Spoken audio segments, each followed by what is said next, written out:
Hey everybody, Edo here, and this is Dead Man's Doubloons. The good folks at ThunderGryph Games send me a copy, or actually I think I got this from Passport, but either way it was given to me, and I had the chance to play this a few times and dig it.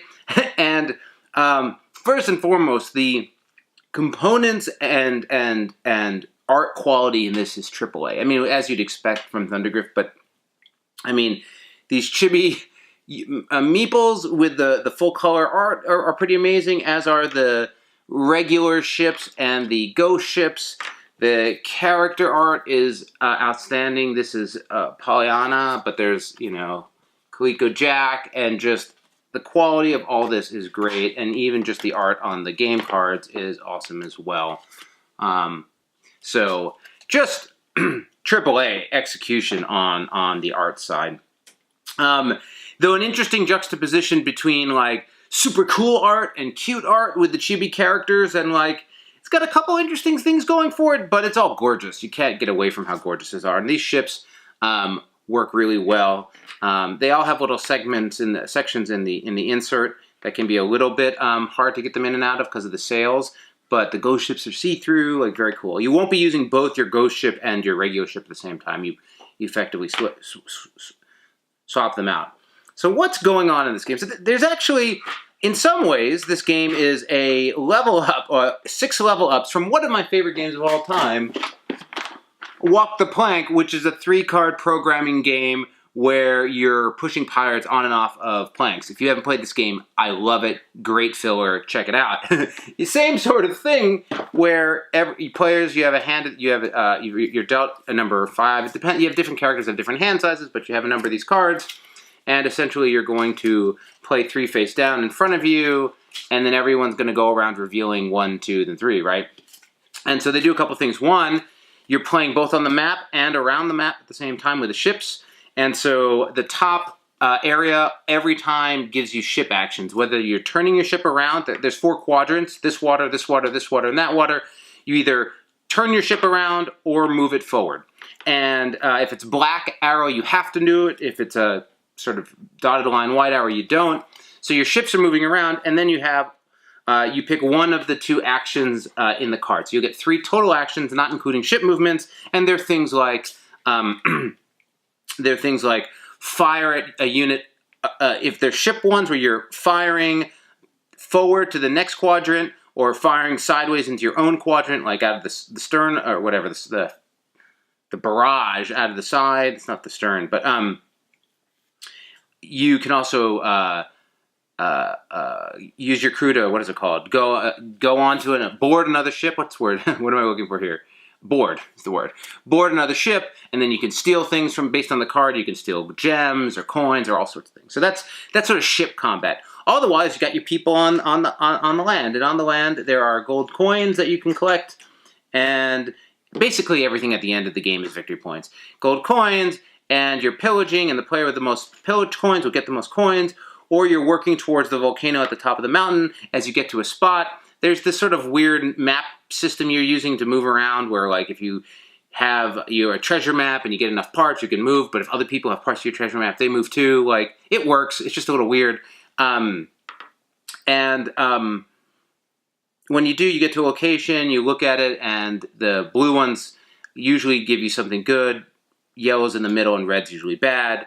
Red's a shorter distance to the top. You get to the top, the player the closest gets the most gems, and then other players get other gems. At the end of this game, you're getting points for these gems, which have colors on one side, which represent victory points. You're getting doubloons, which are worth victory points. You have crews on your ship. The more crew members you have are worth victory points. And the 9 yards. You can also, another one of these actions is repair.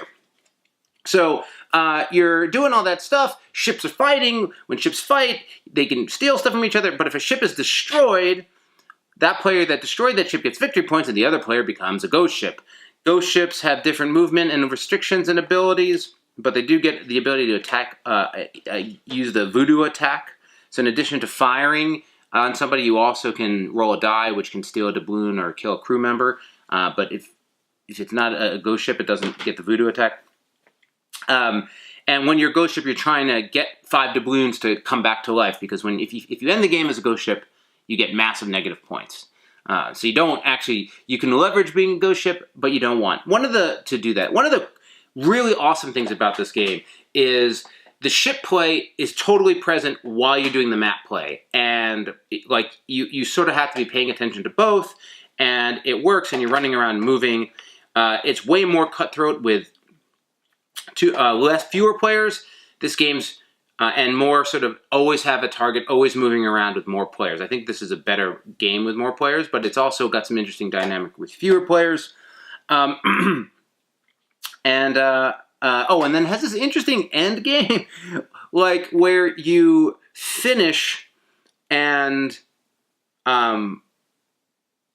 you've gotten the gold from the island, and everyone goes back to their ship, and there's like a special place, literally a special place on the map for you to put back to your ship. You like give yourself a crew token back, and then you get these special cards that are like not double value, but like super value ones, and you mix them in and you redeal them. And when 3 of these special ones are used on any player, the game ends. So you have this like crazy ship battle ending.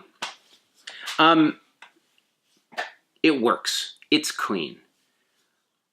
You can't.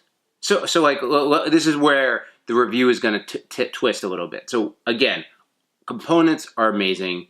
Art quality is amazing, and it's got all these different mechanics that work together and produce like a sort of light but not too light ship combat piratey game that's compelling.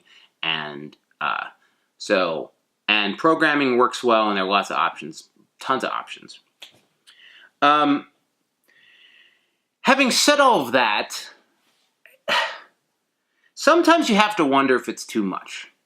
Like, it's sort of like a heavyweight, like a midweight game getting sort of shoved a little into a family game, and some of it just doesn't quite work. Like, again, if this was a 2 in complexity, this is like a 7. I'm not using BGGs. That would be like, if this is a 1 in complexity, this is like a 3.5 or 3, but it should have been a 2, in my opinion.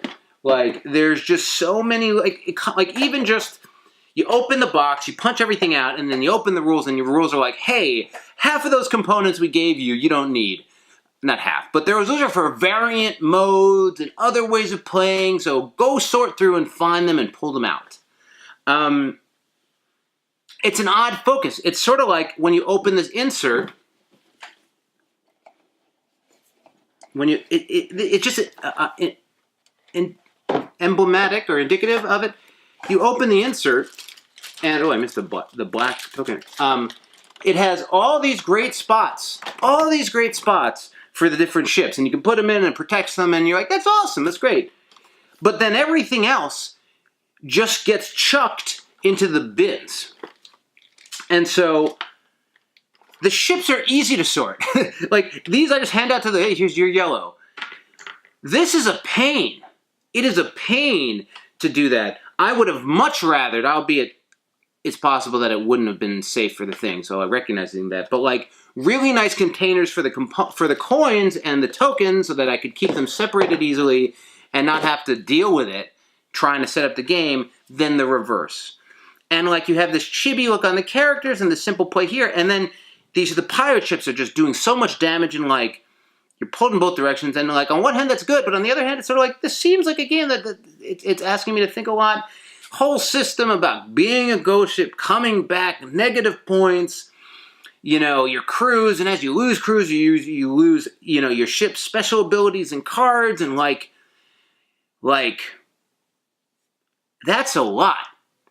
Like, I sort of feel like there was this tension at the development publishing side and the designer side to take a game that was like meant to be a heavier, cool, the coolest pirate game ever, and like yank it towards just being more of like a player-friendly, approachable game.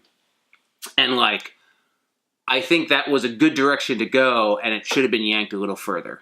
That's no insight at all into how any of that went down, but looking at a game that had complexity, visual aesthetic tension like Legendary Creatures did, where it was just a little bit heavier than it looked like it was going to be. I sort of feel like that happened here. It sort of chugs, and it seems like there's one or too many mechanics that could have just been streamlined out, and you would have had mostly the same game, but just easier to learn, less rule referencing. Like, there's just a lot of things that you have to pay attention to, and like the amount of times, even after you've played it 2 or 3 or 4 times, you're still like looking back and being like, okay, wait, how does that work? Okay, that's the. Also, like, while I'm in Quibbleland, awesome reference of everything, but not the die stuff, which would have been helpful. And then there's some other symbols that came up at one point or another. So just it's just the referencing or icons on these cards and things like that. So, game's beautiful, components are incredible. It actually is fun, and there's a lot going on. And I don't know, I'd say like a B, which isn't bad. Like, this is the kind of game that's probably, and I haven't looked, a 7 on BGG. But like, it just screamed like it could have been an 8 or an A. Like, I think it had it, and there was a couple decisions in there. And I don't know why. I think this is one of those cases where I was so excited that I was like, oh, all right, it's a little bit more, and that might be my style of play. If you're like if you're a heavy player and you're like, I just wish I had a little bit of a lighter jaunt in my pirate fantasy sort of space, this could very well be that. So anyway, this is Dead Man's Doubloons. Check it out. Hey everybody, Edo here, and thanks for watching Gaming with Edo. Reviews over here on this playlist, League and Insider videos over here on this one. Subscribe, share, all that good stuff. But most importantly, play some great games. Thanks. Bye.